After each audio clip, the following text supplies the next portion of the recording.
Burkina Faso, taifa dogo lililopo Afrika Magharibi lenye historia ya mapinduzi ya mara kwa mara. Na sasa taifa hili limeingia kwenye vichwa vya habari. Pia limekuwa midomoni kwa watu wengi duniani.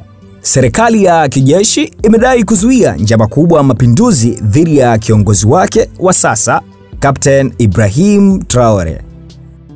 Kwa mujibu wa serikali, jaribio hilo linahusisha wanajeshi wa sasa na wa zamani wa Burkina Faso waliokuwa wanashirikiana na makundi ya kigaidi pamoja na watu kutoka nchi jirani ya Ivory Coast. Wapanga njama hao walikuwa wakifanya kazi kisiri sana, wakijipanga kumtoa madarakani Traore na kuanzisha utawala mpya wa kijeshi au hata wa kiraia kwa msaada wa mitandao ya kigaidi.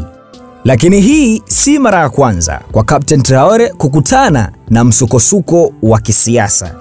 Alipanda madarakani mwaka 2022 kwa mapinduzi baada ya kumng'oa Paul Henri Damba, kiongozi aliyeshindwa kukabiliana na wimbi la ugaidi lililokuwa likikumba taifa.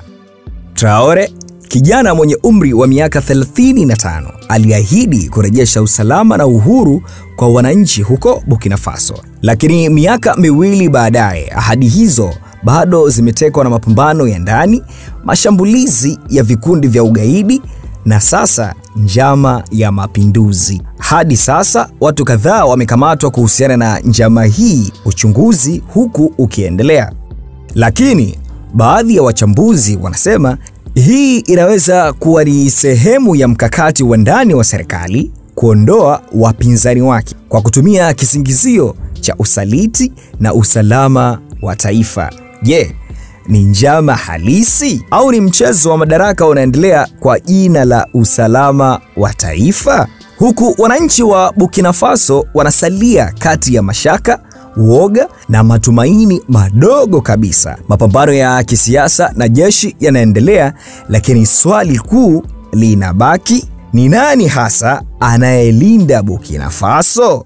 Ahmed Bahaj ameripoti kutoka Afrika Magharibi. Hii ni Dunia kwa Kina na mimi naitwa Mido Brainy. Usisahau kusubscribe kwa taarifa zaidi zenye undani, mtazamo tofauti na ukweli unaozungumzwa kwa sauti ya haki.